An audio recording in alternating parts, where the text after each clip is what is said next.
LJ. How you doing this week? I'm real good. How you doing? I'm real happy. I'm real happy about the state of Standard. And for me, anyway, the thing that makes me so happy is this rotation. So Spell Queller we talked about last week. And now, finally, stupid green-white tokens deck isn't on top anymore. Well, I mean, that's an interesting thing to believe after Osyp took the title with green-white tokens this past weekend in Baltimore. Oh, shoot. Did that happen? It did. And the thing I think you like about this format, if I were going to guess what you like about this format, it was 54% Bank Company at the top tables. But then it didn't win. You love busted formats that are just like all kinds of messed up. And it's not like Bant is busted. I don't think this Bant deck is a busted deck. I just think that the format is ripe for somebody to come along and slay the metagame. You know what I love? The formats I love the best is when paper is the best. You know, like everybody in the room is just like, rock, nothing beats rock. You just come in with your paper and you make all of them fools look silly, at least for the day. That's my favorite kind of format. That's absolutely. Whether it's a Cawblade format or it's, all different kinds of formats over the years. Necros and Cawblades and different kind of combo decks, and you just come in and you got the antidote for their poison at least for the day. You like that better than just playing rock that beats rock? I used to do all kinds of stuff. I like rock. When you have Megiddo the Lion, when you just trumped the Rebel decks that beat Rebel decks, you trumped them all with just Megiddo the Lion or whatever he was. Siding out Ramosian Sergeant. Yes. It's like, just side out the Ramosian Sergeant. That was the best. Because why? You have the Lion. But yeah, I mean, I like all those. I mean, I kind of think that like rock that becomes paper is really cool. You know, that was if you look at the heyday of some of the Japanese deck designers like Tomohiro Kaji and Mori and I guess some of these guys are in the Hall of Fame today. But their thing was like, here's the deck that everybody knows is great, like Ghazi Glare, for example. We got the sideboard that beats the other Ghazi Glare decks and puts poor Frank Carson into second place. You know, I love that. I love rock that becomes paper even more than I love paper, I think. Because you're rock and paper, right? So you just mess with Scissors. Because like sometimes Scissors is like, yo, I'm Scissors, you know? And if I just roll 20s every single round, I'm going to win the tournament because I'm going to be up against paper in the last round. But no, you just also rock. That's go home, Scissors. I feel about that.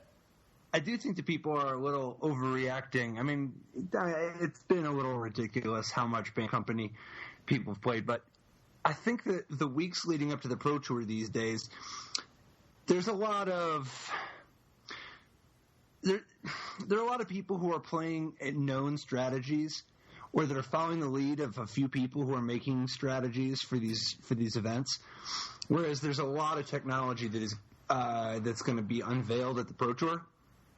If you look at the last one, I mean, for Pro Tour Shadows over Innistrad, do you remember leading up to it? It was like white humans all over the place. Oh, yeah. Right. It was white humans. And I remember the boss said white humans is going to win faux show.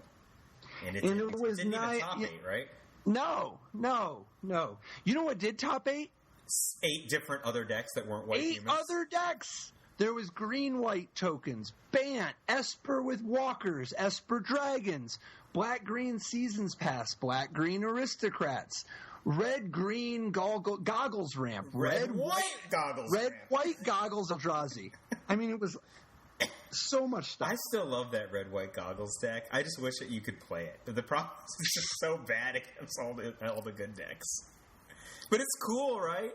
It has all the madness. It has all the goggles. Like anything clever and cute you can do, that deck does well.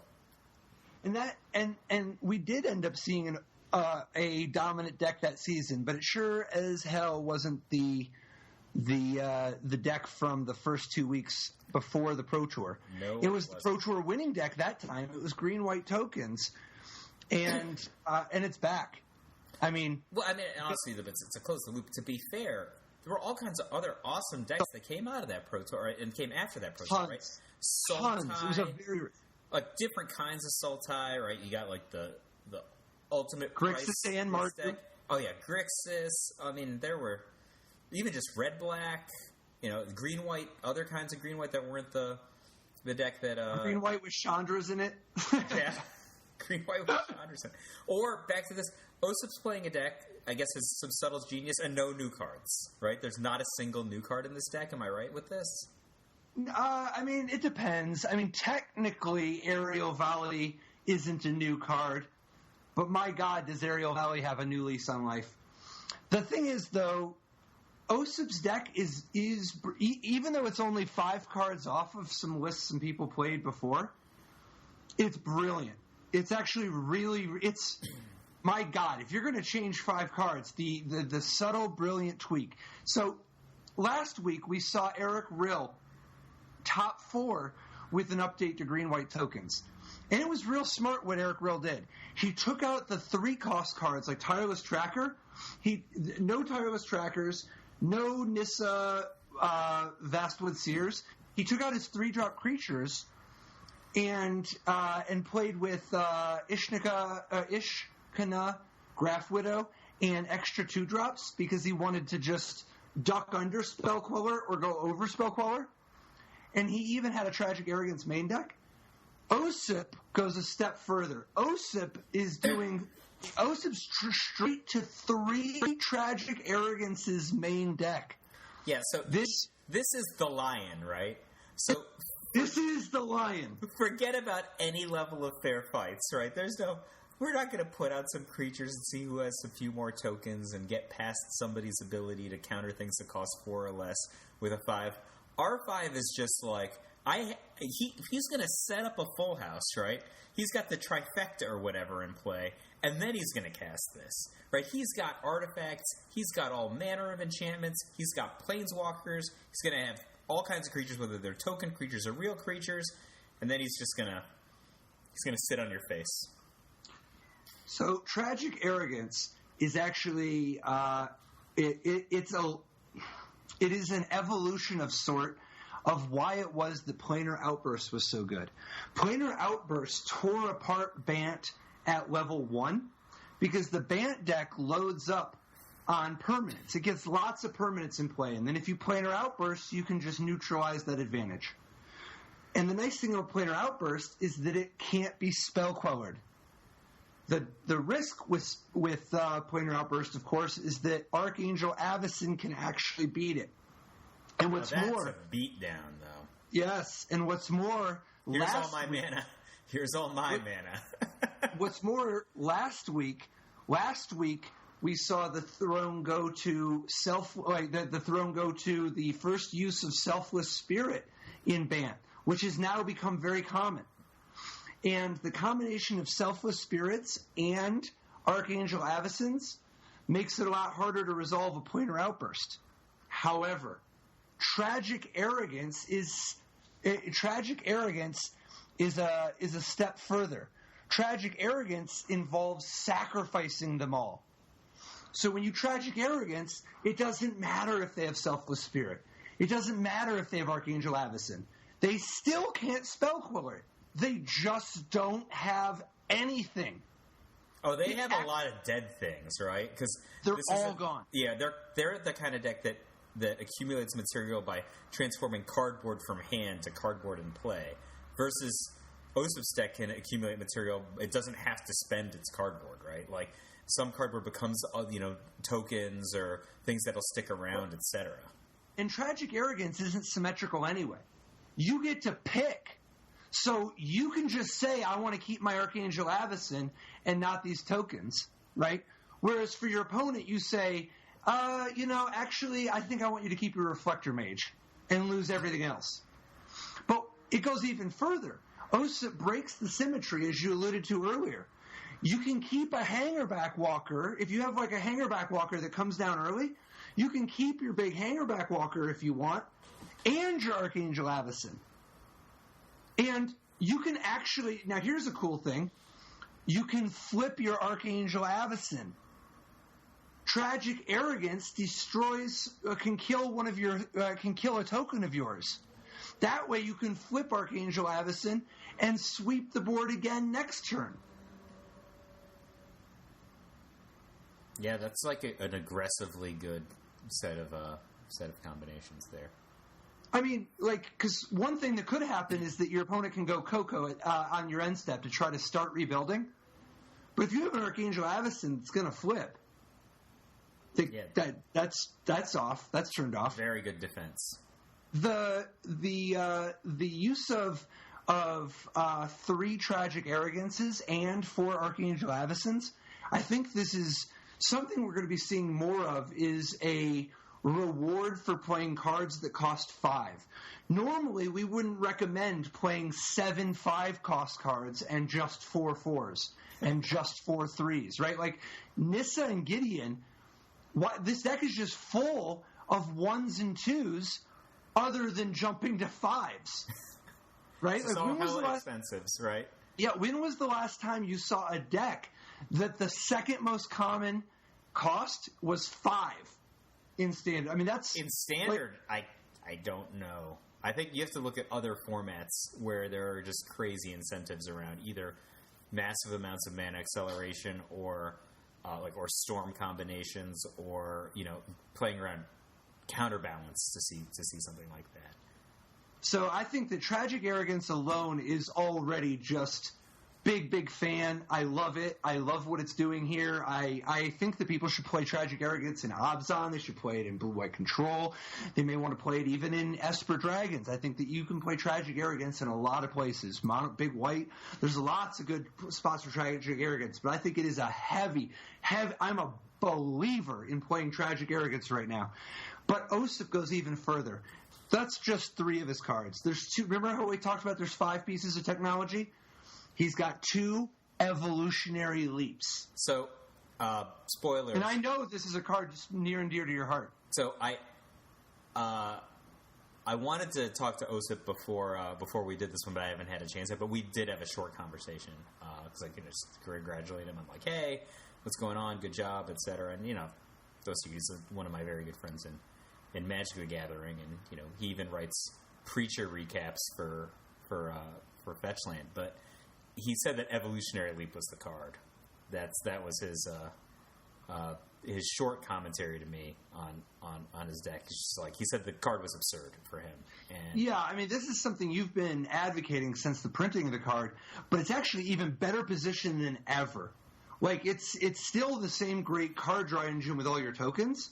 And then you just draw tons of Hangerback Walkers and Sylvan Advocates and Archangels, and you can keep it going forever because you can, every Hangerback Walker is just an implied tons more.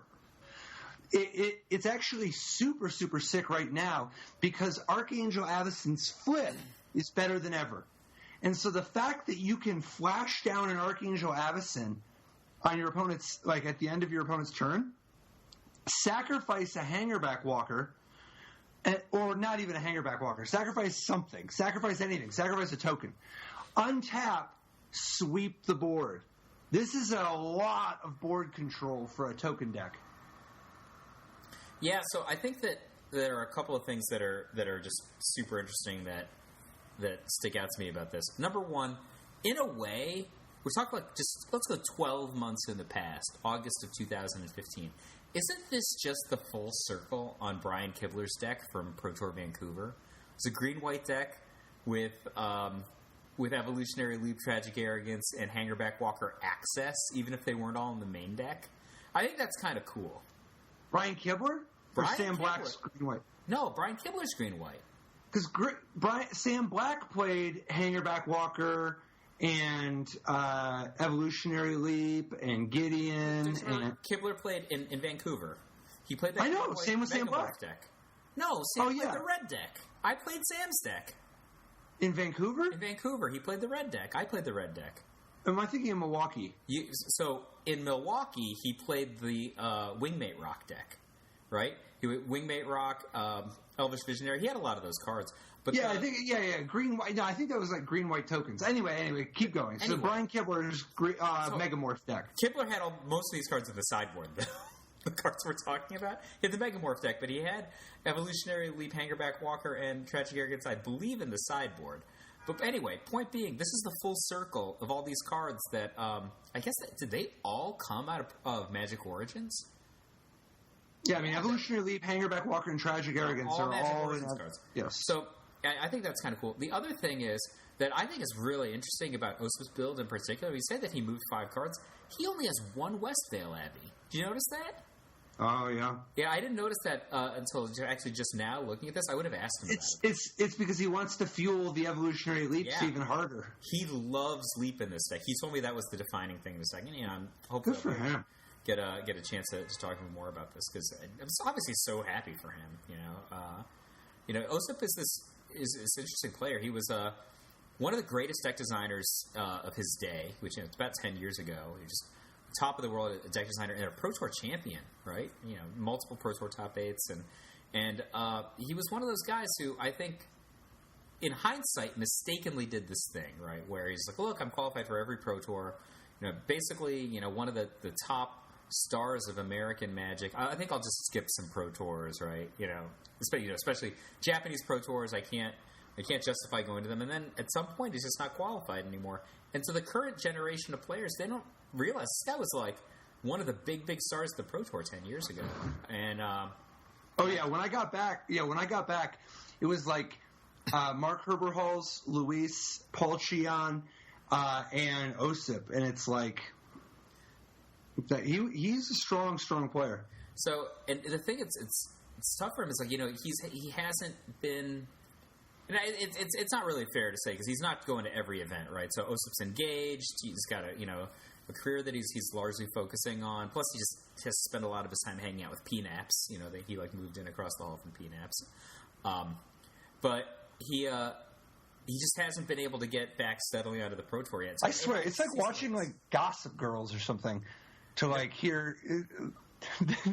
This analysis of green white tokens is the most VOC I've ever heard. Yeah, well, we're putting some of the character back in comps. Anyway, I thought this deck was. I thought it was an interesting choice, right?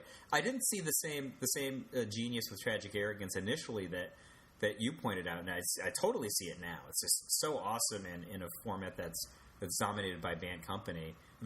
Really the thing that stuck out to me was like, whoa, where are the new cards? Everyone's talking about these new cards, these new white flyers and white blue flyers, but old faithful here, especially Linvala the Preserver. Are you kidding me? That's another card that's super expensive, but contextually awesome, right? If you're on the back foot against Bant and they can't counter it with a Spell Queller, it can help you catch up a lot. Yeah, it's a great catch-up card. So, actually, speaking of Old Faithful and coming full circle, check out Zach Canner's Obzon deck. Now we're talking full circle. So this deck is a very good stuff deck, right? This is Obzon. This is Obzon all the way down. You got some 2-for-1s, you got some removal, you got a bunch of just really good cards. I mean, when I think of lots Obzon, of rares and mythics. When I think of Obzon, I think when I think of the Obzon deck, right, which is like just the Jund, right? It's what's the best thing I can cast at each casting cost, and if I have all those cards in my deck, that's like the Obzon or the Jund in my mind, right? So I kind of don't see that with Zach's deck. I see there's a lot of good cards here, a lot of really good ability to win attrition fights. Dude, Sylvan Advocate is like at least a consideration for the best two. Yeah. Right? And Liliana the Last Hope is like a consideration. I mean, Spellqueller is a hard number to follow, but Liliana is going to give her a run for the money. And like for 4, you could do worse than Languish. Well, this deck's got Kalitas and Gideon also. Yes, those are some good 4s. Right, so, and even at 6, Sorin, Grim Nemesis? I think Sorin's got 6 lockdown, personally. So, it's Sorin or Chandra, right? It's Sorin or Chandra, yeah. I don't think there's any...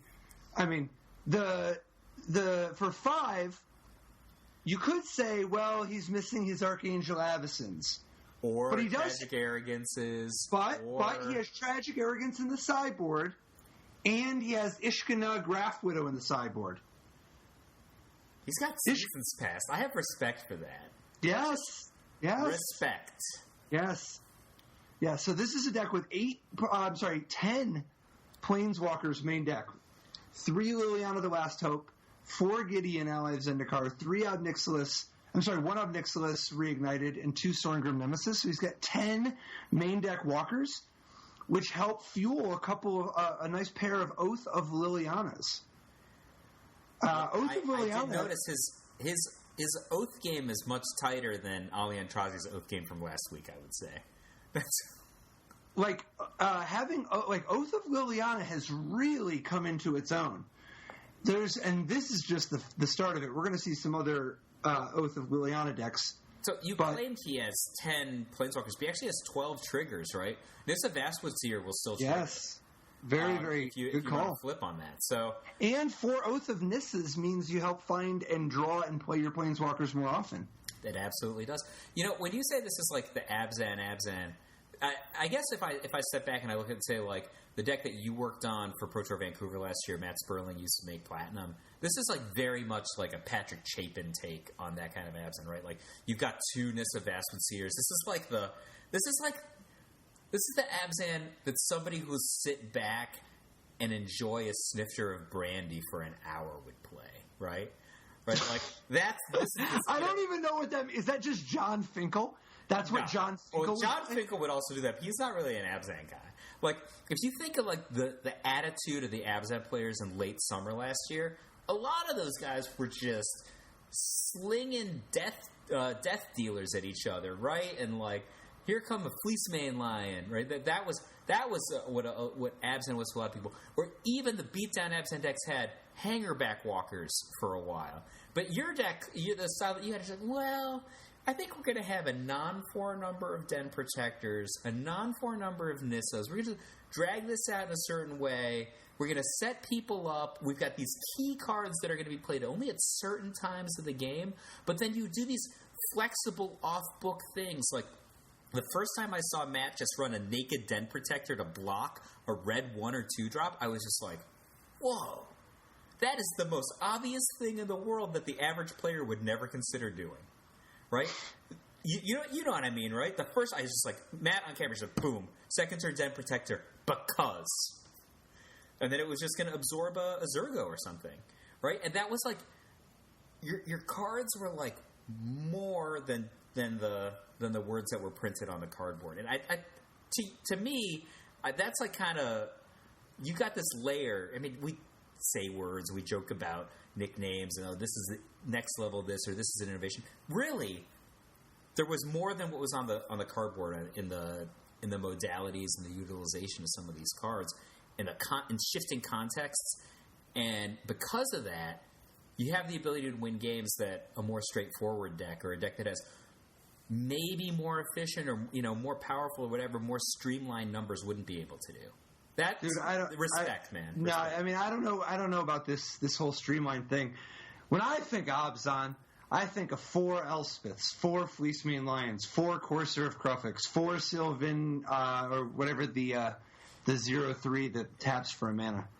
4 City of Brass. 4 Heroes Downfall, 4 Mana Confluence, 4 Silence the Believers, 4 of each Temple, all the way down. Brother, there wasn't even a word for Abzan back then when you did that. Yes, that was Abzan. When you did that one, you were like, I have, how many lands do you have in the deck? 28?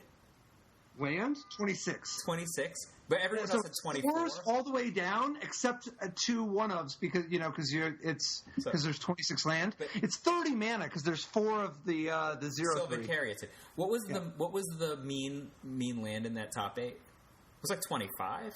The mean land in that top 8, maybe lower. The heroic deck pulls it down. Yeah. But, so you certainly had more than the Soul Tide. 24. I think that the Channel Fireball guys were playing 24 in their Sultai decks. All right, so if we're just going to go this direction, your deck was the beatdown Fleece Mane Lion deck with 4 City of Brass, whatever that thing is called, Mana Confluence, but 26 land. That It was a little weird that that is a line in the sand, right? There was the only two aggro decks were myself and the heroic deck. Your aggro deck was 0 3s and 2 4s. It was a little weird that I had the most mana. Like, I would have guessed that one of the control decks would have more mana, but whatever. Yeah, I was thinking. I'll tell you what, respect. You could play all different kinds of Abzan decks. You personally, you've got everything from the Brimaz deck to you played the Fleeceman and Death Dealer deck once, right? But that you didn't like it.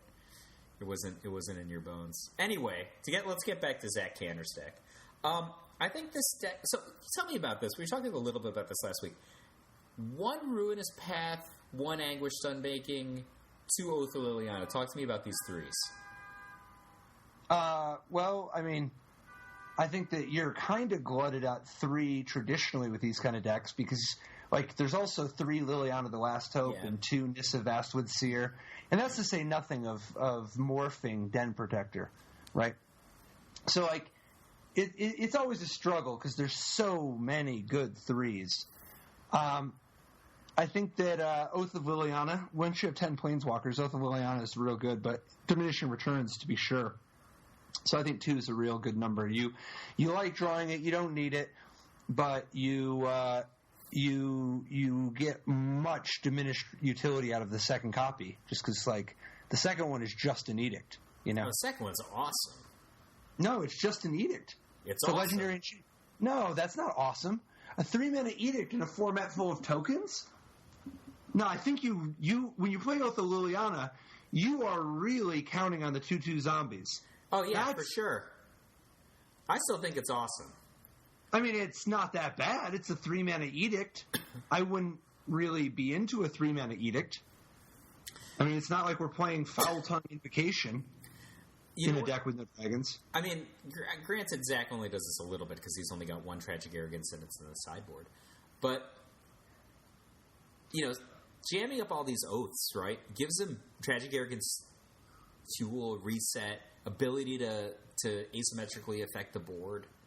It's I think it's good. The real thing that I'm wondering about is, I just hate Anguish Unmaking. I have a hard time wrapping my head around it. I know it's right a lot of the time.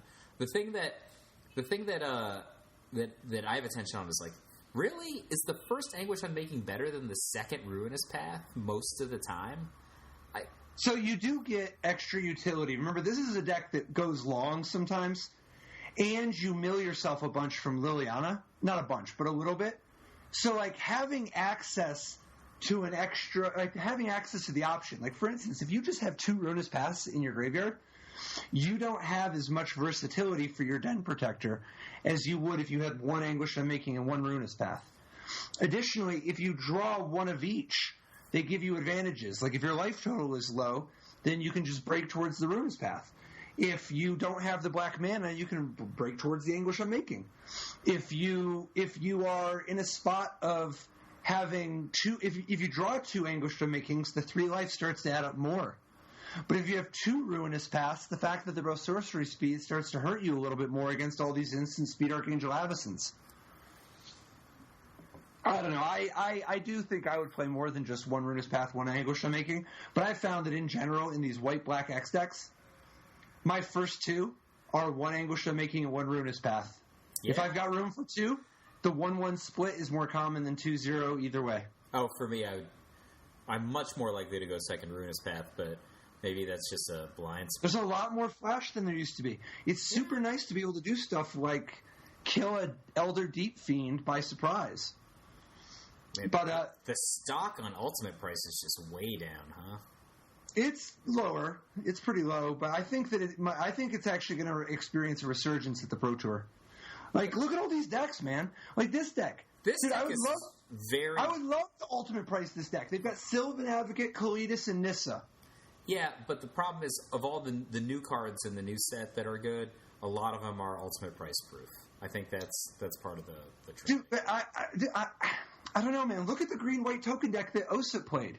He's got Archangel Avacon and Sylvan Advocate. You don't need to have a ton. I'm not saying that you want to just have 4 Ultimate prices in your deck, but it's like Ultimate price is pretty good against these people. Like, even Bant is allegedly, Bant's like, oh, they have Spell Queller, and everybody's sideboarding Eldrazi sometimes and blah, blah, blah. No, I mean, like, Zachary Plott came in second with Bant Company. His deck has Duskwatch Recruiter, Selfless Spirit. Well, Archangel Avacyn dies to Ultimate Price all the time, too. Sylvan Advocate, Tireless Tracker, Archangel Avacyn, Thalia Heretic Athar. I would love to have Ultimate Price against this deck. I don't know that this isn't a format where you can just play, like, 4 Grasp of Darkness and 3 or 4 Ultimate Price, man. That sounds great to me. Oh, you need an engine, though. Maybe we play that in Jund. I would love to do what you just said. You got to draw some cards. Well, you just said I would love to do that with Den Protector and maybe Goblin Dark Dweller, and just have a reason to play with Painful Truths. But the only thing about Painful Truths is it's so bad against Spell Queller, but some of these other cards are like pretty good against Spell Queller. I think Painful Truths is actually kind of an interesting card this week. I think that Painful Truths is abysmal against Spell Queller. I love Drew Bratner's use of Painful Truths in the sideboard of his, and actually it wasn't even just him. He had Painful Truths in the sideboard, and then I believe there was at least one other. But the when you have Painful Truths coming in out of the board, it's actually kind of smart. You don't board it in against Spell Queller. Though Bant Company's not where you need the Painful Truths. Bant Company is so tempo-based and aggressive. However, in this Grixis deck, when it wants to sideboard against White-Black, or sideboard against Jund, or sideboard against Abzan, if you're in some kind of a grindy, mid-rangey matchup, sideboarding Painful Truths is an awesome way to get an extra, to get a draw 3. So I love Drew Brandner's deck. So he was top 32, I want to say, top 16. Yeah, 14. Yeah, he finished 14th. So this Grixis deck is actually quite a bit different than most of the Grixis decks we've seen over the course of the last 6 months or a year. And, we can get into a lot of the details of it. But the thing that I like the best about this deck is, despite the fact he has 2 Kolaghan's Command in the sideboard, he has like 1 of every other sideboard card, which is actually a technique that I think is kind of underused, which is just like slight tweaks and tuning in individual matchups that give you a little bit better of an edge than you had from your main deck configuration, but then don't screw up your strategy, right? Yep.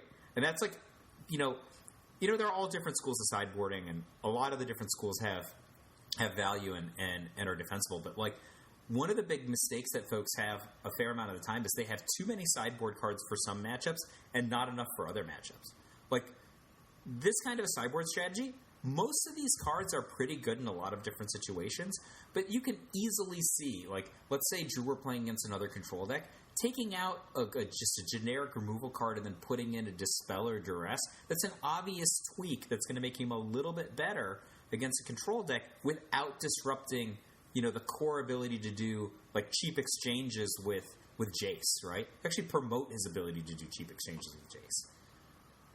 So yeah, this is the Miser's sideboard is definitely even stronger when you've got card draw like these Read the Bones and Jace and Painful Truths.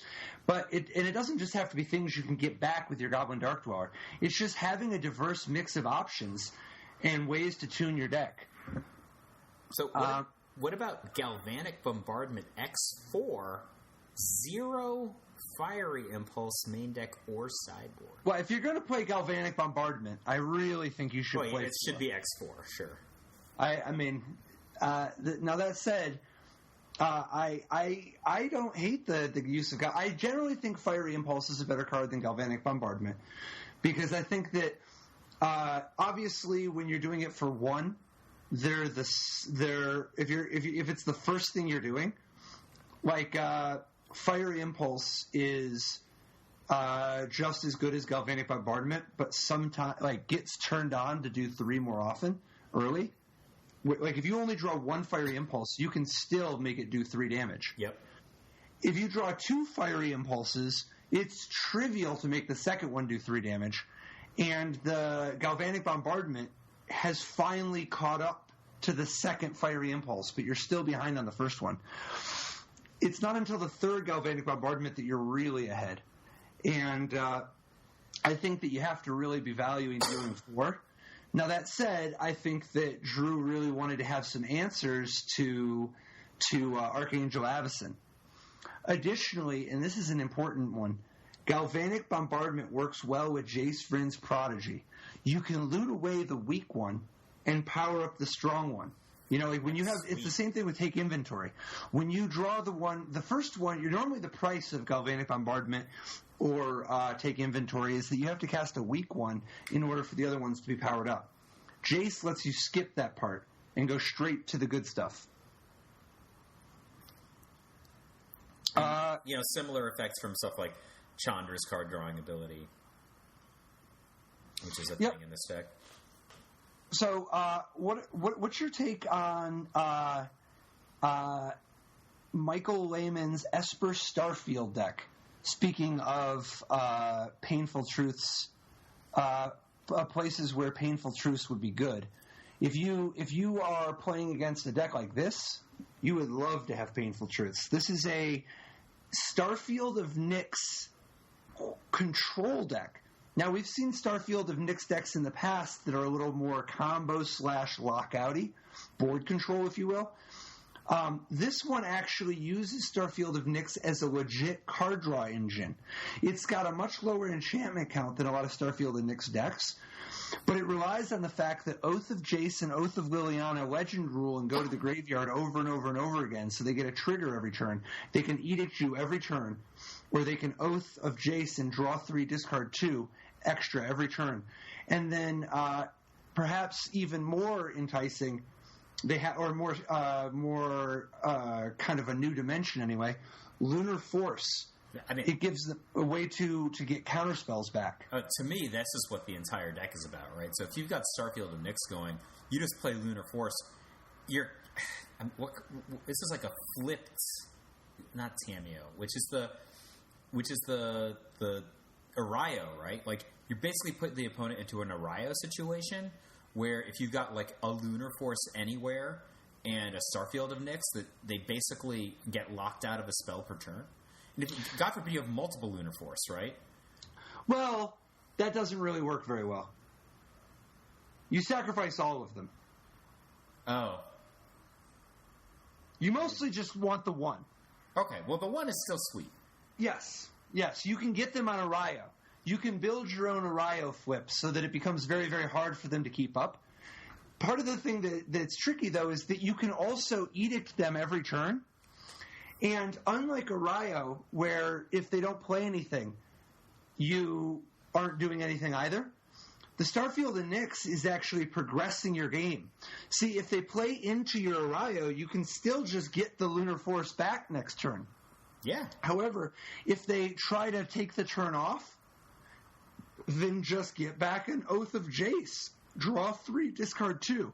And heaven forbid you discard an enchantment, right?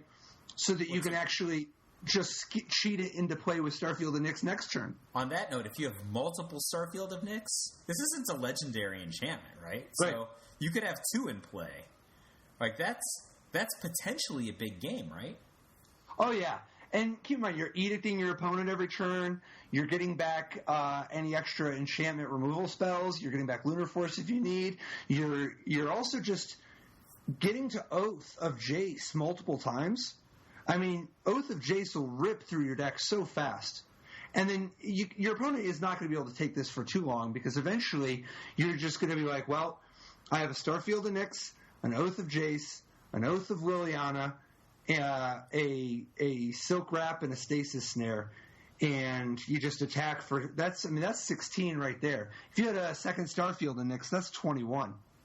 You know, and that's not even counting the fact that sometimes you're going to get some damage in from your Shambling Vents, or your Sorin, or your Obnixilis is going to eventually ultimate.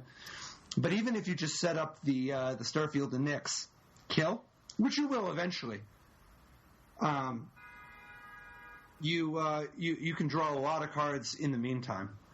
So I do also kind of appreciate just the Epiphany at the Drown Yard, a preview card from a couple sets back.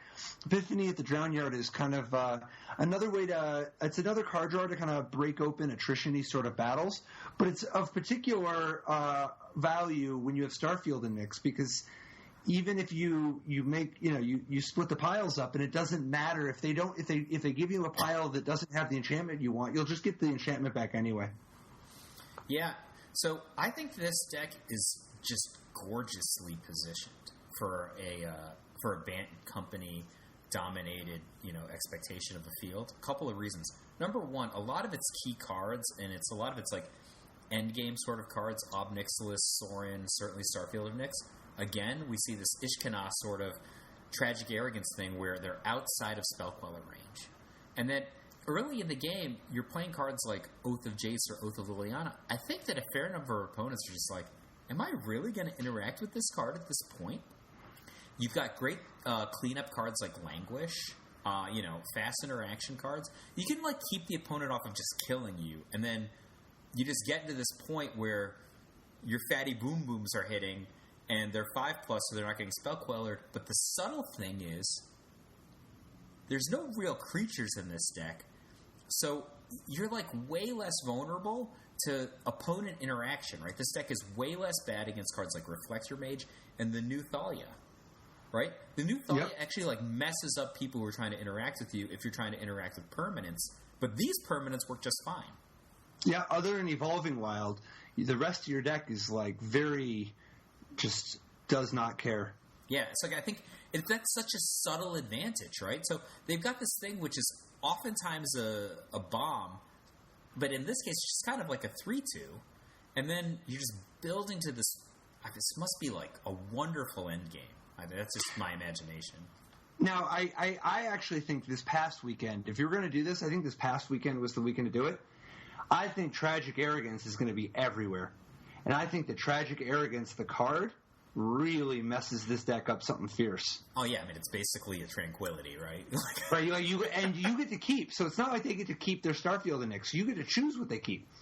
So you can say, okay, well, you can keep the silk wrap that was on my Hangerback Walker. I got it, whatever. You can actually just even if you leave them with one of the oaths. They've lost the Starfield and Nyx, the Stasis Snare, the other oath. You can really put a damper on them, and they're relying on the fact that people are short on ways to interact with them. So the negate and or the tragic of the transgress the mind are really, really substantial in this deck, because otherwise you're going to get real beat up by Tragic Arrogance. I agree. Yep. Yeah, it's not that he's without counterplay. He definitely has some. There's duress, transgress, and negate. You're right. The other thing, though, that I like about this is the Wasteland Strangler is in the sideboard. Yeah, that's cute. So Wasteland Strangler, I think, is very well positioned in the format anyway. The fact that Wasteland Strangler can kill Spellqueller, it can kill Reflector Mage, it can kill Tyros Tracker, it can kill Sylvan Advocate, whatever. Basically, everything in a Bant deck short of Archangel Avacyn, the Wasteland Strangler kills.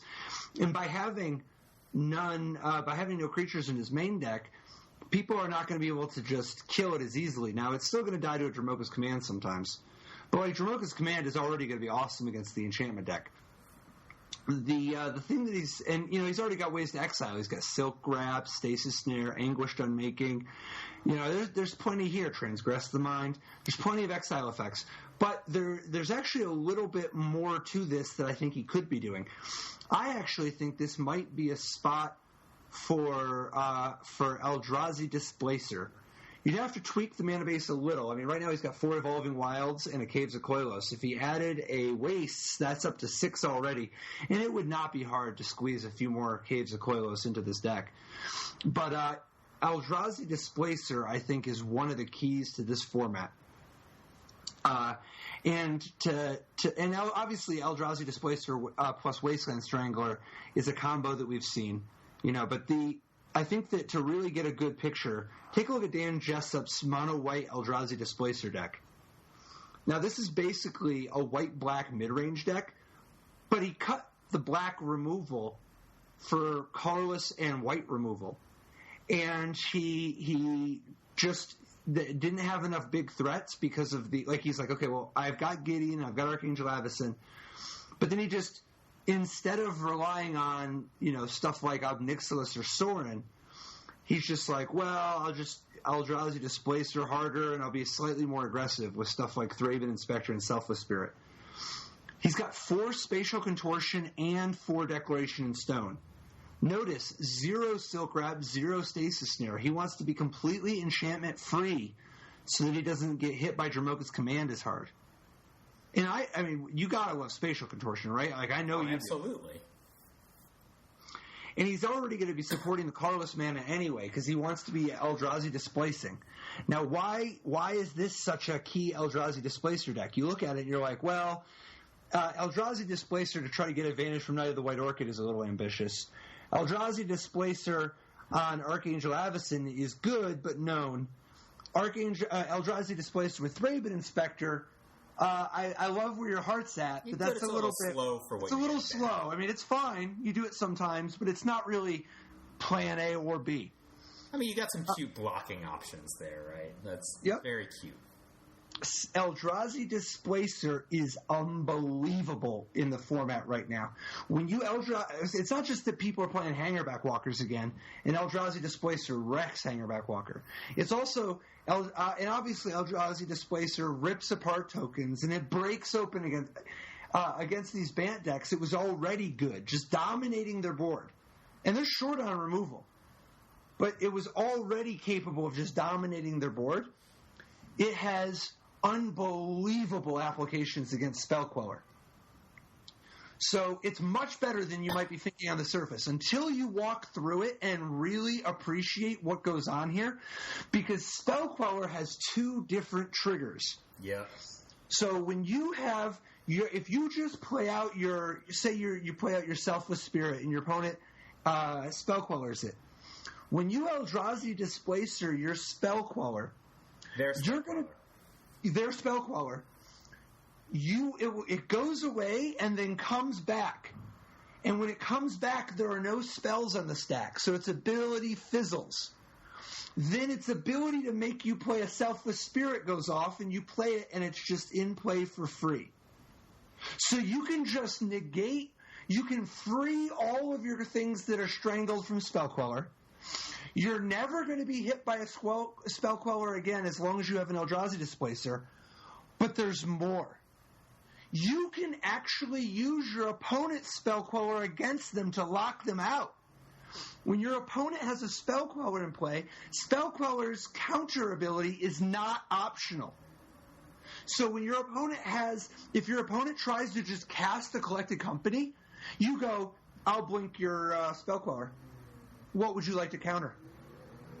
Wow. Now they have to counter their own Collected Company. How insane is that? Now, you can only keep one thing strangled, because if you blink your Spellqueller again to counter their next spell, you'll free the first one. But that's okay, because sometimes the first thing you counter isn't a Collected Company. Sometimes they just go Reflector Mage and you go counter. So now they just don't have a Reflector Mage. And if later they try to go to a Coco, you can go, nope, blink your Coco in order to make sure, because you're like, okay, now you can have a Reflector Mage. Yeah, a Reflector Mage is much better than 2 Reflector Mage, right? Which or we some proxy of that if the Coco goes off. Right. Like, there are times where you can, now, of course, they might go, well, in that case, I'm going to Reflector Mage your Eldrazi Displacer. So you do have to be careful what you're setting up. But the point is that you can actually just control their Spellquellers. Now they get 0 Spellqueller against you, and you always have a Spellqueller against them at will. And so that's here's the thing. There's actually a way higher upper limit to how well we can position some of these cards that mono white can't approximate, right? Like there are. I agree. There are Esper I don't think Eldrazi Displacer exactly. That's exactly where I'm going. Esper, I think, is unbelievable, right? Like, if you can combine the abilities of Spellqueller and Wasteland Strangler potentially with Eldrazi Displacer, mean, that's a lot of operating mana, right? But even things like we were talking about where you go, like, Spell Queller something, use the fuel from Spell Queller to do Wasteland Strangler, then later your Eldrazi Displacer lets you turn on your own Spell Queller at will and or blink your Eldrazi Displacer for, like, a multiple direction lockout that has no downside. And by blinking your Wasteland Strangler, you can always make whatever you counter go away forever. Yeah, so then you can use the Spell Queller again without any fear of it coming back online. That's the... Yes. I think so. I think Esper is actually, if you have enough operating mana, I think Esper is the top. I think that's a big ask. That's a big ask. But I mean, even what if you only get like 1 or 2 activations from each thing, right? How are you? It's still where are all you great cards. Like, is your colorless mana just 4 Evolving Wilds, 1 Waste, and 4 Caves of Colorless? I mean, I think that's a start, but I think I'd probably, I'd probably go to, I don't know if Abby's right, or maybe what's the one that comes into play and then adds a colorful mana and then taps for colorless the rest of the game? Mm-hmm. Maybe that's playable. I don't know. I don't love that one. I don't know. I would rather. I could even see myself just playing like an off-color Painland sometime, because I think that one of the ways that you could make this Esper deck, if you're going to make it, and I've worked with that exact shell a fair bit, I think you're supposed to pick one of the colors to be a splash. Well, right, colorless is going to be the splash, right? No. I think that colorless and white have to be your main colors, and I think you can get one more out of black or blue to be like a real thing. I think that you may either need to have Spell Queller on the splash or more likely Wasteland Strangler on the splash. Maybe they're both splashes, actually. I mean, maybe it's white with 3 splashes. I think that's... Maybe. That's an option.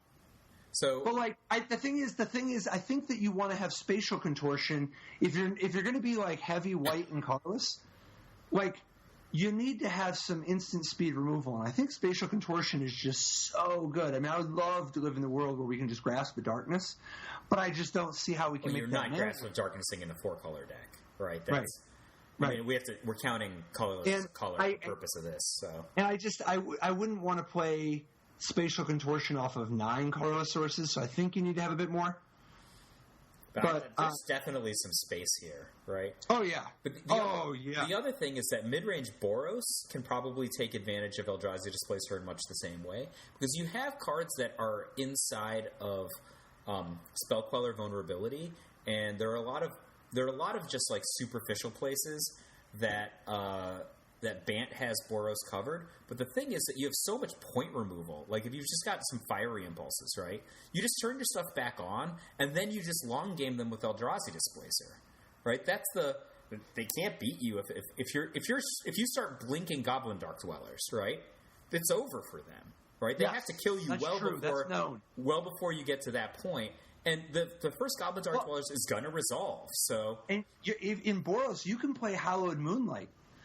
Like, if you Goblin Dark Dweller or Hallowed Moonlight, you still drew a card. And that's nothing that impressive or special or whatever, but it's another thing you can flash back when you're doing your Eldrazi Displacer tricks. But Hallowed Moonlight with Eldrazi Displacer is sick. You can blink something and have it never come back. Yeah, that's awesome. Yes, but that's true. I think there's a high upper limit on the value of Boros. In obviously in a different way than Esper, but just like think about the lineups here. You can pick a combination of cards that puts you at an advantage against most of the good decks. Although I'm having a hard time imagining right now how this Boros deck is going to beat white green. But if you've got 4 Eldrazi Displacer, you might just beat white green anyway. I don't know. Yeah, I don't know either. I don't know. Like, I'm not immediately drawn to the Goblin Dark Dweller Eldrazi Displacer path as much as you. Partially, I think it's fine. I think that is good, and it might even be the best. I just the reason I don't go to it immediately is because I'm on 4 Archangel Avacyn. I think Archangel Avacyn is just amazing in the format right now, particularly when you have Eldrazi Displacer to blink it. We could just play 7/5s. Isn't that what we decided we were going to do when we looked at it? Yeah, you could. You can. You can. And that might be – that's why I said I think it's good. It's fine. That's a totally reasonable path. I just think that it's not – the first thing I think of when I think of how to support Eldrazi Displacer and Archangel Avacyn together, the first thing I think of is not, God, you know where I need to go to get another 5-drop? Because I would just play Tragic Arrogance. I think Tragic Arrogance could just be the other 5. What I want with Eldrazi Displacer, I want to figure out how to have good mana. I want to make sure I have instant speed interaction. and I want to make sure that I can actually beat somebody who casts card draw spells. Because my worry with this deck is that if somebody casts Read the Bones and then uses Goblin Dark Dweller to flashback to Read the Bones, I'm toast. Yeah, the problem with Boros versus any of the black-red versions, whether it's Jund or Grixis or whatever, is that your card drawing is like, it's super dependent on other cards. Like either you're playing cards like Magmatic Insight or Tormenting Voice or even Nahiri, right? Like you got some weird tensions, right? You have a really high ceiling on how good your cards can be, but you have like weird dependencies in the early mid game. Like you can't even cast your card drawing spell if you're mana screwed, right? Which is the opposite of what you need to be able to do when you're mana screwed. The other thing is when I look at this deck, I'm a little bit worried about its vulnerability to Planeswalkers. You got some creatures and you can put some pressure, but like I would hate to sit down at the Pro Tour, play turn 2 Selfless Spirit, and then they go, okay, that's weird. I guess I'll play a Liliana the Last Hope and just kill it. And then you're looking at your hand and you're thinking about your deck list and you're like, I don't really have any card that can meaningfully interact with Liliana the Last Hope. Because I think Liliana the Last Hope is going to be great at this Pro Tour. I think Green-Black Delirium is great. I think Sultai might be good. I think that Black-White is good. I think that Blue-Black Control might be good, or Esper, whichever one is the appropriate way. I'm more inclined to Blue-Black Control just because I love Grasp of Darkness and Languish so much. But I'm sympathetic to Eldrazi Displacer, Archangel Avacyn, Spell Queller. I mean, there's some white things that are worth doing. I just think they turn you into a little bit more tempo of a direction. So I have a deck that is just way off of anything we've ever heard of before. I think you probably can guess which one. Corey Dissinger's deck. I had a feeling that's where you were going. Blue-Green Crush. Yeah, and this is the talk of the weekend. I'm in love. So, why don't you tell us a little bit about what you see when you look at Corey's Crush of Tentacles deck here? So, besides the obvious namesake. Yeah, so Crush of Tentacles. So Crush of Tentacles, among other things, is a card I've been super interested in playing with since it was first revealed. And he's got, like, the Oath of Nissa, right? Oath Crush was one of the things that I thought... You always talked about that. It's really intuitive, right? Because Oath Crush is insane. You play the Oath, which costs 1, which gives you exactly the discount on Crush to go from 6 to 5. But then you get the Surge at 5, and then it bounces the Oath, so then you can cast the Oath again. So it's like drawing an extra card at the same time, and you get like a giant octopus as well. Yes. The only thing I think that is whack is that he doesn't have 4 Oaths, or 4 Traverse the Uvenwalds. Because Traverse the Uvenwald is also a great card to set up Crush of Tentacles. Yes. So here's the weird... It's not even weird. The tension when you're playing with cards like Oath and Traverse the Uvenwald to set up Crush of Tentacles is very much kind of a control card. It's like, oh, what would I get? Am I just going to get a land? No, Corey just filled his deck with 18 creatures, right? So he's got, and I don't know, these creatures are like all pretty good. They're like kind of a mess, right? He's like, oh, here's an Elvish Visionary, here's a Hangerback Walker, there's your Ishkanah that you love. If it were me, I wouldn't have played 2 Jace. I probably would have played 4 Jace. I think there's a lot of value in setting up and digging, but I think I have a weak spot there. I love playing 4 Jace. But you know what's sweet in this deck? Emrakul, the Promised End, is in this. Oh, yeah. This is a better Emrakul deck than I've seen in terms of the use of Emrakul. I mean, some decks have, like I know Ali Antrazi's deck used it as an effective way to make sure that it could go over the top of people. The thing that's so sick about this is that he goes even further by bouncing all his opponent's permanents. Now he can leave his opponent into a position where they're truly powerless, where they can't even fight back for the Emrakul. Right, like they can't even fight back during the turn in which Emrakul would actually finally get to attack. But also, Emrakul, in theory, can be bounced by Crush. Yeah, to set up a chain. Right, and this deck has, and this is actually, I think, a very important part of the component. He can Corey can crush your tentacles every turn. Den Protector Crush. Once you get to 10 mana, you can just go, I'm going to Den Protector my Crush. You just go Crush. You go, I'll cast Den Protector my Crush, cast Crush, bounce my Den Protector. So, like, you can actually just lock your opponent out. And Crush doesn't like Crush is actually super cool against ban. It's like a Tragic Arrogance, not just in that it can't be countered, although that is an important part of it. It can't be countered by Spellcaller. It also resets like anything that your opponent had blinked with Spellcaller. You get all that for free now. Oh, that's awesome. It is awesome. And then you're like daring your opponent, go ahead, do it, Spellcaller more things. I want you to. What's insane about this deck, and about Crush in particular, is how well positioned Crush is.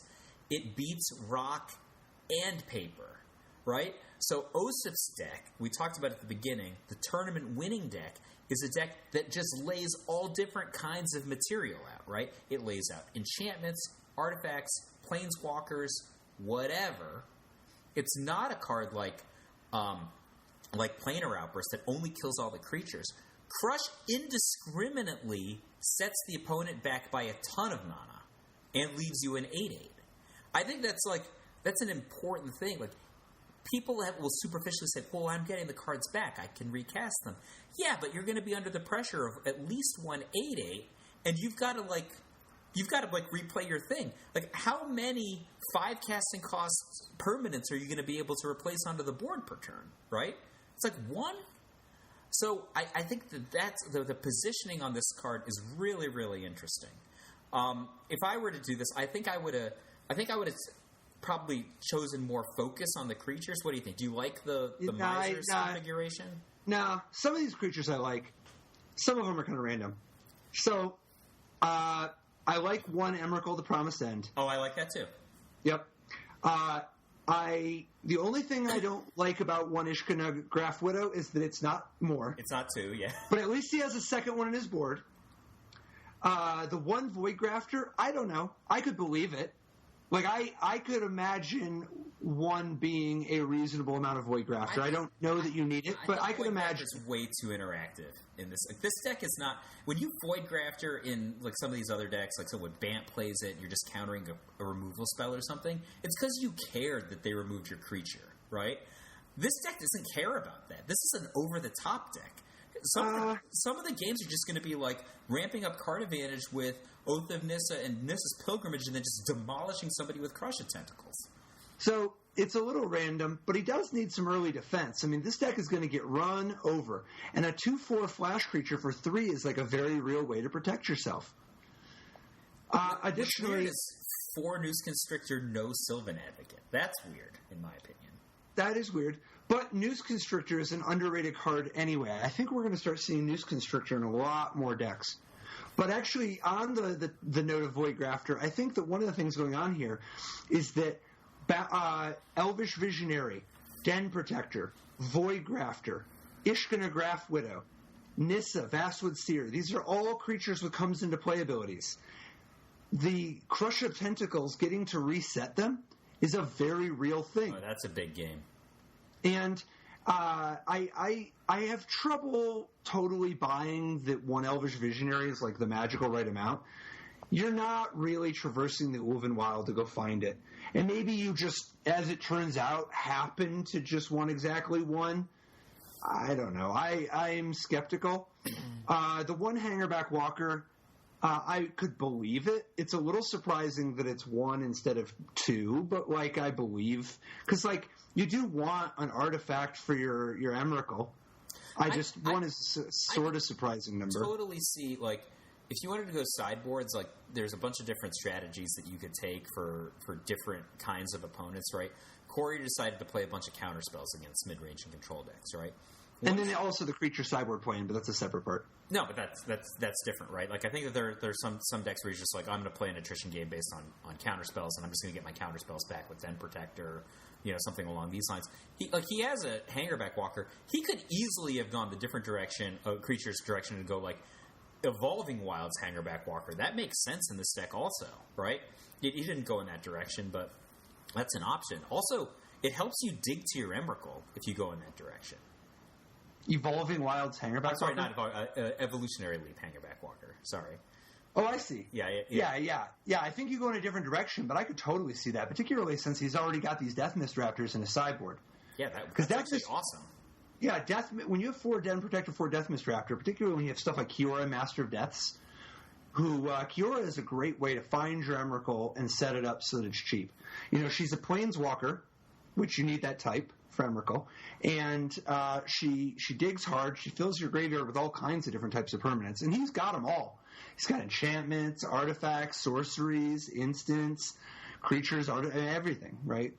And I think that the other little thing, though, is part of his creature sideboard plan, Gnarlwood Dryad as a 2-of. I think we're going to start seeing more Gnarlwood Dryads, both in main deck and sideboard. The card is great, but as a sideboard card, when you look at Gnarlwood Dryad in the sideboard of this deck, think Fleecemane Lion. That's what it is right here. It's an early blocker. It's a great early defense against 2/1s for 1, but it's also a legit threat. So that when you want to, you can just be like, well, time to Fleecemane Lion beatdown.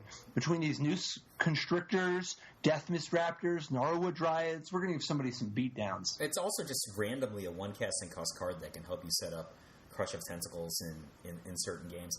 The only thing I don't like about the 2 Gnarlwood Dryads in his sideboard is that there's only 2. Yeah. Same. I think that this could easily be like a staple 4-of in a deck like this, and it's so perfect here. When green gets paired with colors like red or black, there's so many other options that you can have for defense when you're likely to do the control deck.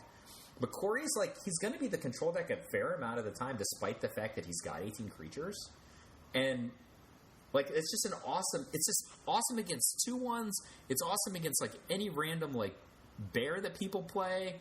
It just slows down Bantex. Bantex are faster offensively than his deck. Right? Just slow them down. You just need time. If you get time, you're golden with this kind of a strategy. And I think that the one Rogue's Passage is a subtly important part of his endgame. Rogue's Passage is an underrated card. It's been much maligned. I think that there are a lot of ramp decks that would be well served to just play one Rogue's Passage. Well, he can find it, right? With Traverse. Exactly. Yep. And it's funny, but you really do Rogue's Passage, your Noose Constrictor sometimes, and just get them. Yeah, here's 8. Yes, taste it. The one Bounding Crassus, I don't know if I can get into this. So if it were me, I look at this deck and I'm like, wow, I bet this deck has inevitability against a lot of the people in the format. I would just play all the Elvish Visionaries and not the one Bounding Crassus and not the one Void Grafter, because I feel like if I just dug correctly with my deck, I would get to the good cards.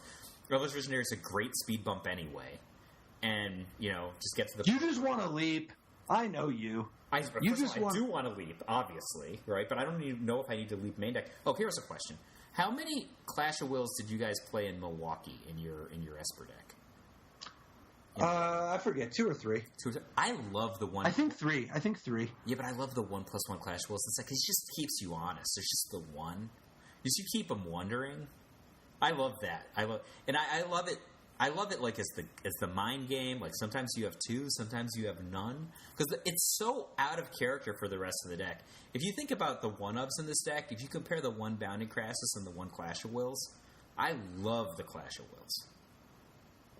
Yeah, I mean, and seeing people play these decks that are just proactive, but happen to have 1 or 2 random counterspells. This is something we've been seeing a lot of over the last year, right? The Pantheon guys played.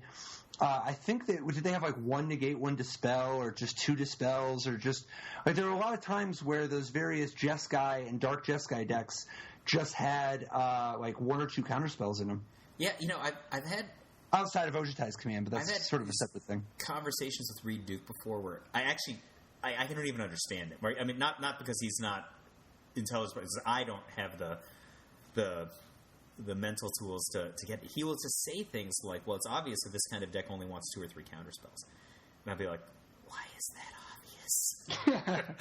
And I think it's because you get diminishing returns out of drawing multiple counterspells in a deck like that.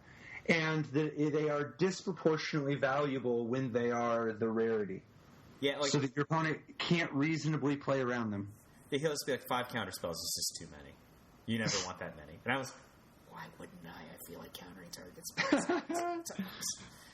So actually, on the on the note of this style of deck, because I do think that this deck, even though Crush of Tentacles makes it seem like a complete aberration, it is basically just a Sultai Delirium deck, right? And actually, Ali Antrazi top 16 this time with a Sultai Delirium deck. That's sort of a nice update to his list from last week. He did move away from like the Scour, the Laboratory, just to focus more on the whole Oath of Jace part. But it's mainly blue. His blue is just Jace, Vryn's Prodigy, and Oath of Jace. And his black is Liliana the Last Silumgar. Yeah, he's got Dragon Lord Silumgar and Silumgar's Command also. Yeah. But like, I think that the black has so much that is instrumental. The Liliana the Last Hope, 4 Languish, 4 Grasp of Darkness, and then obviously he's using green for stuff like Sylvan Advocate and Traverse the Ulvenwild. So some of the things I like about this list are the Guiltleaf Winnower, Den Protector, Dragonlord Silumgar, Emrakul the Promised End, Ishkana Graf Widow, and Nisavas with Seer. I love all 6 of his bullets. There's not a wasted bullet among them. So I like every single Guiltleaf Winnower. He sent me this deck over Facebook over the weekend. I was just like, why do you have that card? Guiltleaf Winnower is awesome. See, one of the things that happens sometimes is you'll want to traverse the Ulvenwild and get a Necrotal. Dragonlord Silumgar is often like a great thing, but if you know your opponent has kill spells, it doesn't do you any good. Right now, there are a lot of creatures that you want to kill that have weird stats. There's Spell Queller. I would love to be able to tutor up an answer to Spell Queller. There's people playing Sylvan Advocate. There's Ishkana Graf Widow. There's opposing Dragonlord Silumgars. There's just lots of weird oblong stats. It's important to remember, though, I do want to catch myself, though, because Sylvan Advocate is one of the ones you want to kill, but you actually can't kill Sylvan Advocate because a Guiltleaf Winnower, it's not just that their power and toughness aren't equal, it's also not health. Yeah. Right, yeah.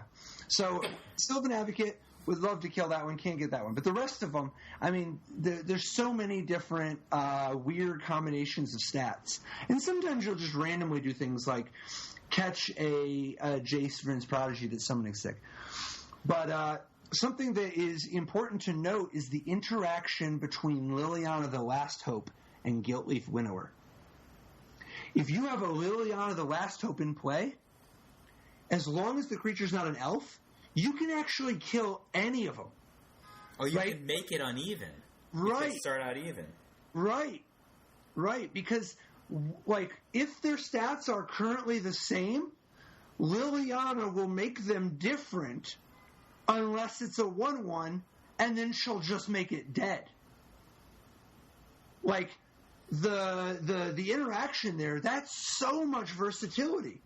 It can literally kill anything. You know, and you don't always have a Liliana, but Guiltleaf Winnower usually doesn't need the help. The fact that Guiltleaf Winnower now has Liliana for that extra little push, that's enough to tip it over the edge and make it a good Traverse the Ulvenwild target. You make me want to play Guiltleaf Winnower now. You should, because you should play Green Black. Dude, I think Green Black Delirium is so good, and I would definitely play. And keep in mind, I'm fully aware that every Guiltleaf Winnower is one less Ishkana Graf Widow you can play. I would still play more than one Ishkana Graf Widow, but I would rather have a Guiltleaf Winnower than one of the Ishkana Graf Widows, you know?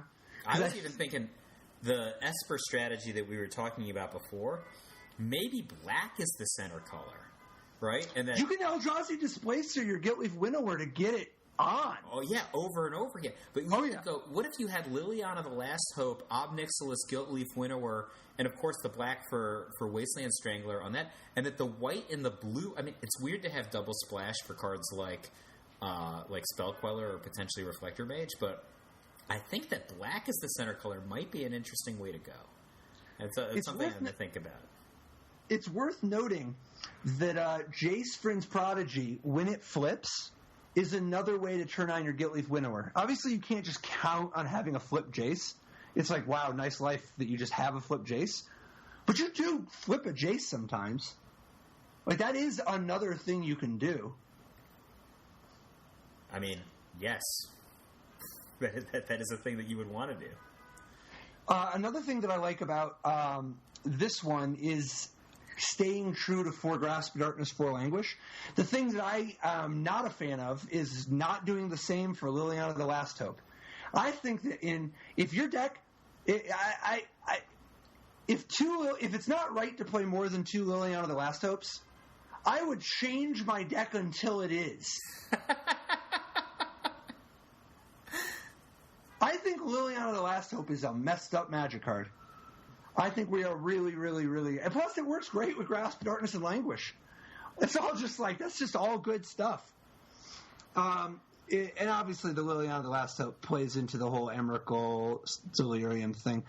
I'm not as sold that you want to do the big Emrakul plan at the end. Maybe you do. It could be fine.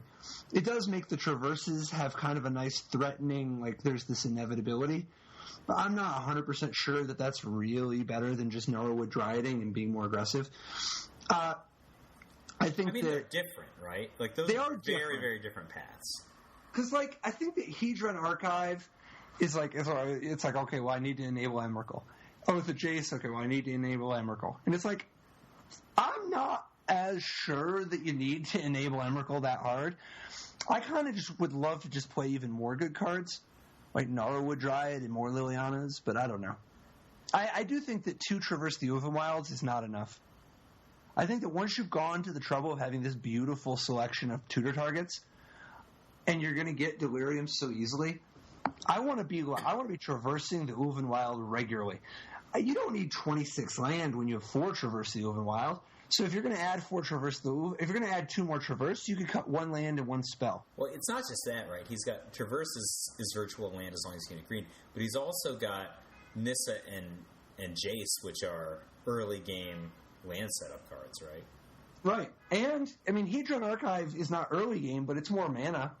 It helps you cast your Silumgar. It helps you, I mean... Yeah.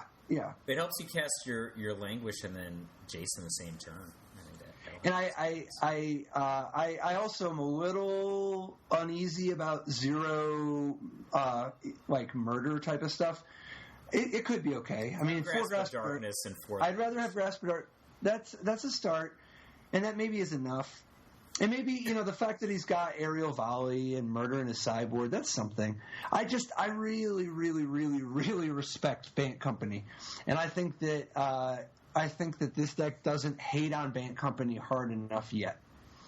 So here's the thing. He's got Silumgar's Command, right? Silumgar's Command cures a lot of ills. A, it can counter the card Collected Company. And B, it actually...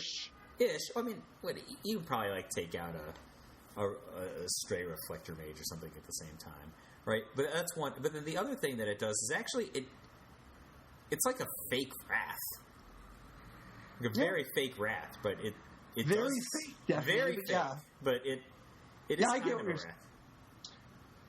I love the 2 Painful Truths in the sideboard. I mean, we talked about this earlier, but this is just such a great spot for it because this one, it's not even competing.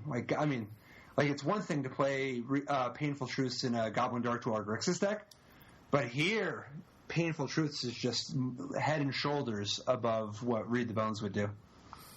It's funny that he doesn't have any kind of that action in the main deck, just Oath of Jace. Yeah, I don't believe in Oath of Jace the same amount that he does.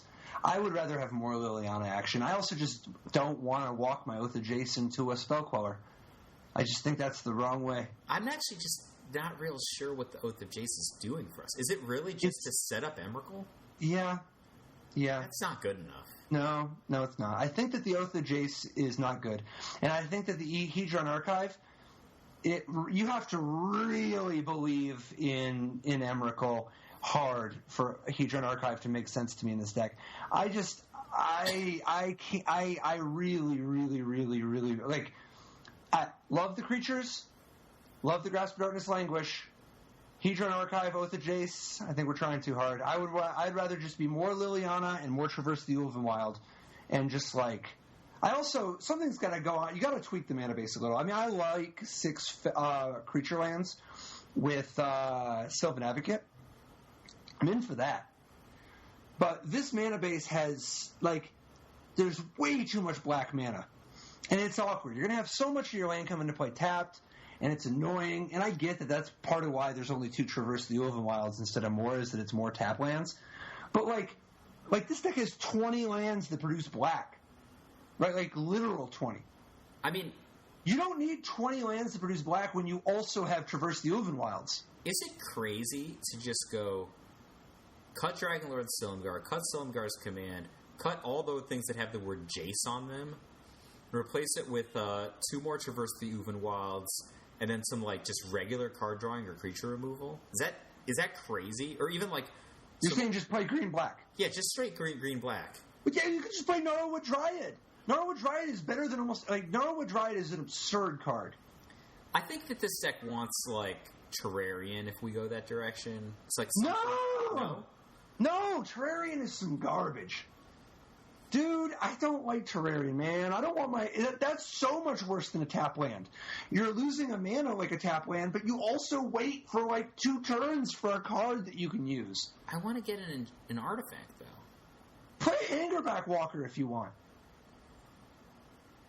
Oh, man. Well, if we play Hangerback Walker, then I can go back to Leaping. You can Leap.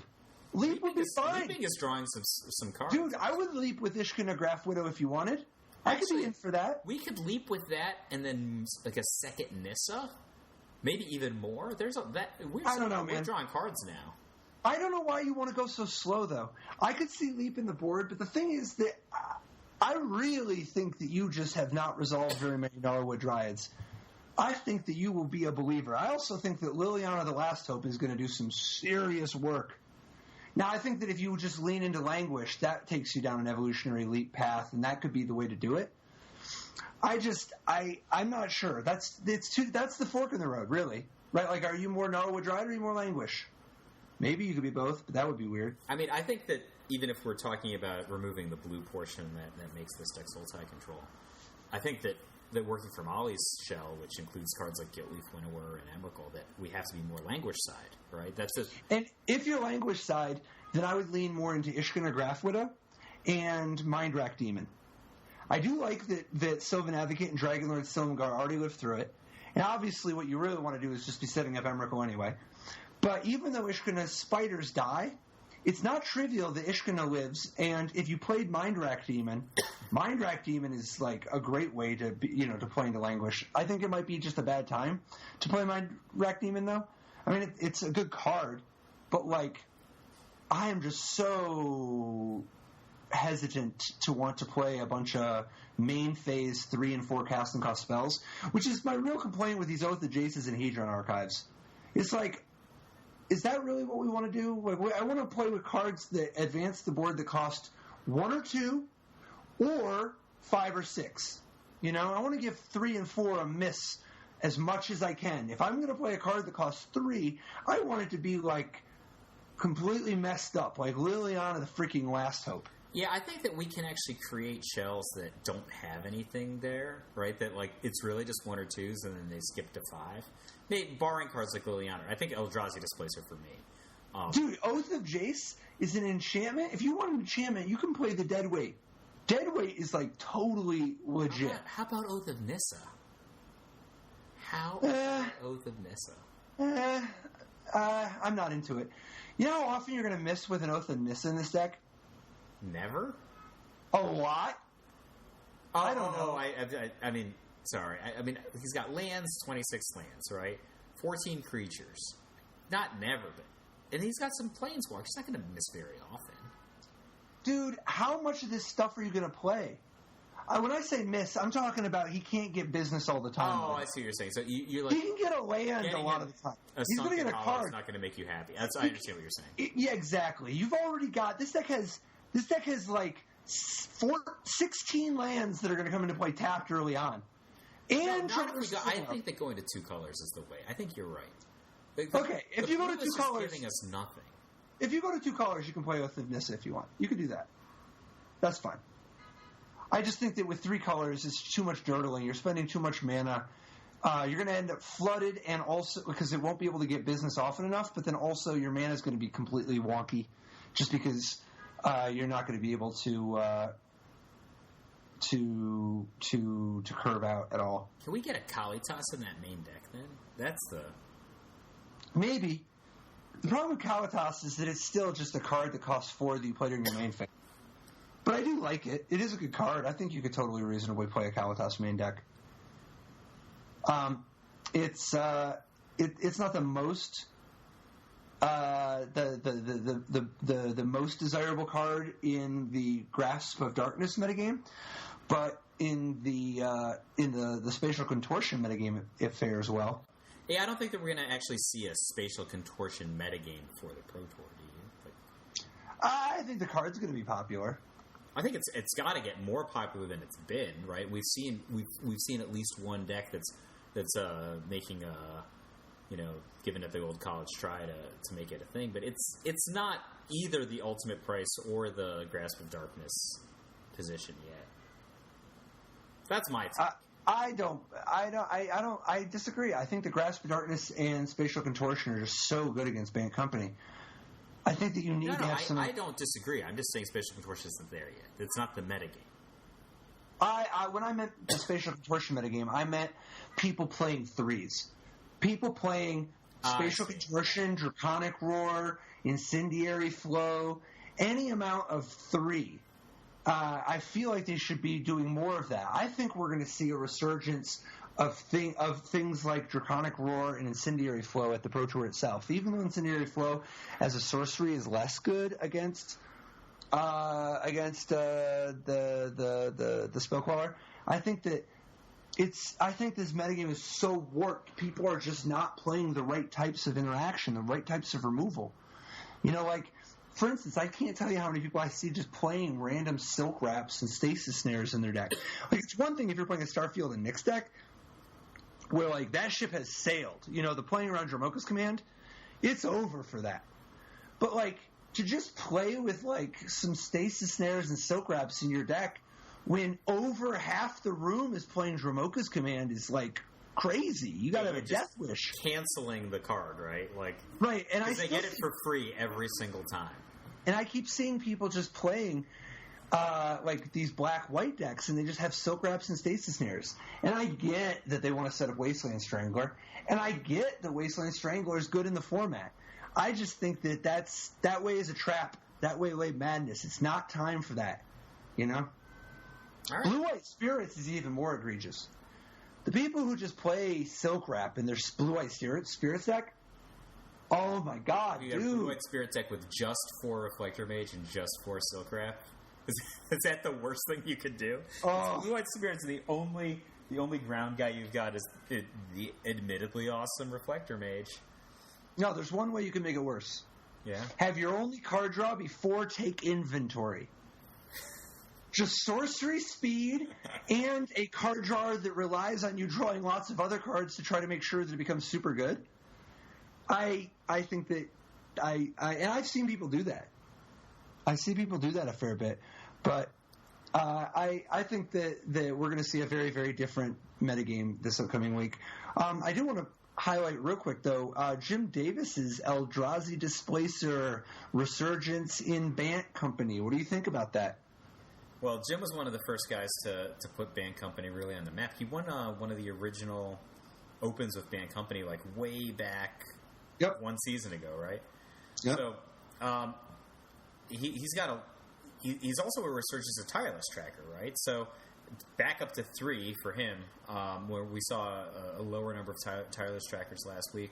Eldrazi Displacer awesome here. He's doing a lot of what we were talking about potentially with Spell Queller, right? So he can Spell Queller at will with this, potentially. And I actually personally love the Eldrazi Displacer Reflector Mage combo, which is another thing that he can do. He's also got Tragic Arrogance in the sideboard. Despite it being the best card in the format against him, he's like, well, I bet I'm going to play a lot of mirrors. And he just wants to be the guy that at the end of it, he's like, well, my one card is Eldrazi Displacer. And now you lose all your Reflector Mage or all your Spell Quellers that were strangling things, and I'm going to get my, I'm going to have a big board. The only question I have about Eldrazi Displacer in Bant versus in some of the other colors is just what about the consistency of getting colorless? So Jim's got four Yavimaya wastes. I'm sorry, Yavimaya coasts and 1 wastes and 4 evolving wilds. So it's like 9. Is that right? Yep, it's a little lean. You'd say it's not. He's certainly not reliably going to be activating Eldrazi Displacer 3 times a turn. I don't think that's gonna be a common thing for him. Yep. But it's not bad either, right? No. I also think that it's too bad that Eldrazi Sky Spawner is just another 3 when we're just so 3 rich. Because I always liked having just like 1 or 2 Eldrazi Sky Spawners as a backup way to like jumpstart the Eldrazi Displacer. There is an Eldrazi combo that I'm curious your thoughts on, if there's any hope of this, and it might just be too slow. But Coax the Blind Eternities. Did we talk about this combo? Coax the Blind Eternities is 2 and a blue for a sorcery that lets you take an Eldrazi card that you own from outside the game. It could be from your sideboard, or it could be from exile. So it's an upgrade over the Wish templating. But it lets you take an Eldrazi from outside the game or from exile and put it into your hand. And this is notable. I mean, we never got into that Sarkhan card that gave 3 mana search your deck for a dragon. Yep. But this one's very different. Coax the Blind Eternities can also set up a combo. Eldrazi Displacer with the Brood Monitor. If you get those 2 together, each time you blink Brood Monitor, you get 3 more tokens, and then you can sack those 3 tokens to blink Brood Monitor again. You can use if you have a Smothering Abomination in play, you can just draw as many cards as you want.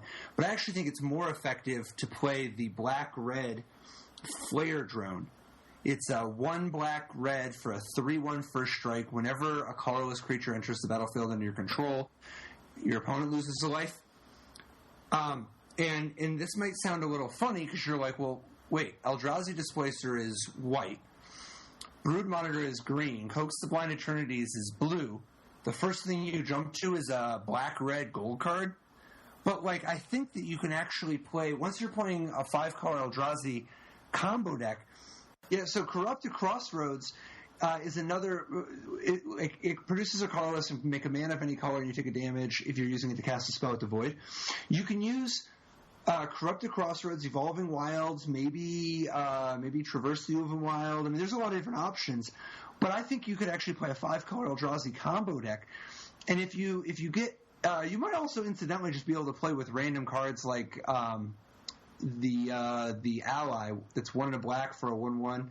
Whenever one of your creatures dies, you drain your. That's the more natural combo, I think. Well, yeah. But I'm saying that if you have one of the Flare Drone in your sideboard, you could actually you tutor it up. Okay, I can as the kill card, maybe. And maybe you don't. Maybe you just play Smothering Abomination and don't play the 5-color stuff. But I don't know. Maybe something. The point is that all the pieces are there.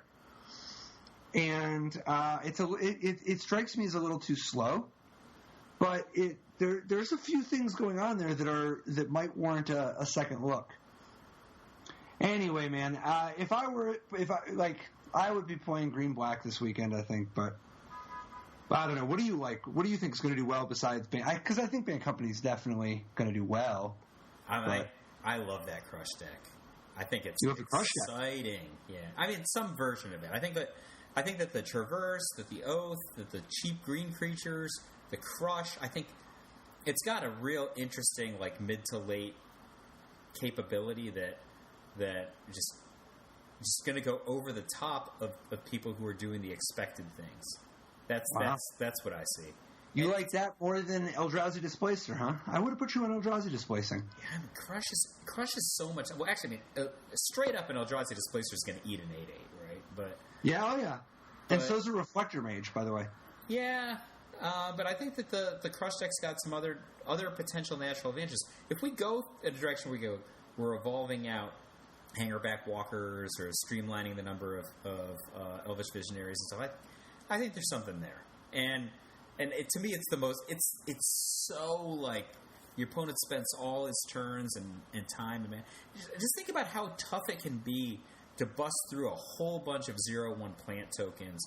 The opponent is threatening like a Nissa ultimate. Right? It just undoes that. Who doesn't care that Gideon made a bunch of knights or can't be damaged in combat? It just doesn't care about that. It's like Honey Badger. Yeah, but Eldrazi Displacer doesn't care either. Yeah, and I feel like you, of all people, would want an Eldrazi Displacer your Thalia's Lancers, which goes and finds Gaia Reach Sanitarium, which is such a sweet colorless. I like all of that. Dude, all right, I'll do yours then. I like them both. Do mine. Eldrazi Displacing. If that's it's me, mine. If it's I thought mine was Liliana the Last Hope. So if I'm Eldrazi displacing, for sure I'm going to figure out how to play with Goblin Dark Dwellers. I'll tell you that. No. Yeah, that's the way I would go. All right. Well, good for you. Thalia's Lancers is a Goblin Dark Dweller to me, so I think that's okay.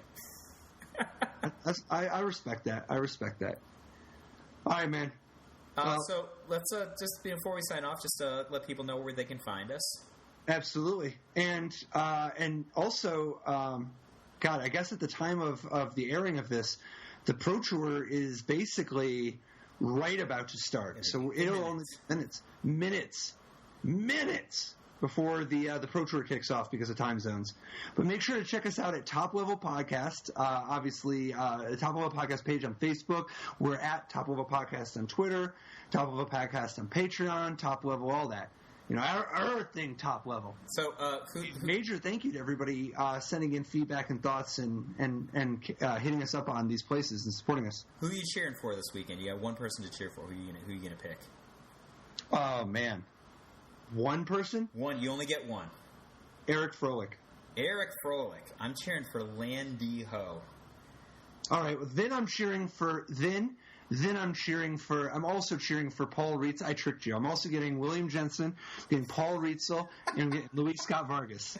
Man. So you get Landy Ho, and I'll take those four. I don't think you know how to play this game. And I'm also, whether or not we're cheering, just shout out to David Eby from our Patreon page. Thank you, David Eby, the Mad Theorist, for supporting us here at Top Level Podcast. So, we'll find out what happens with these Eldritch Moon cards. I would love it.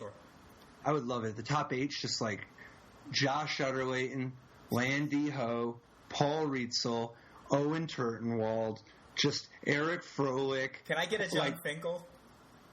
Dude, the guy could use another top 8. That's true. Fine. John Finkel. Also, it looks better to just bet on John, given that he's going to be in the top 8 anyway. Didn't work so great. Tried to play dredge, it's a jailer hate. Ghostly prison waiting for my untapped phase. Your core trapped in amber stasis days. Lost a lot of friends, got left behind. Had to find a way not to lose my mind. Trapped in a vault with nothing but time. Parents and my friends were the key to find. Magic gave me purpose and drive to gain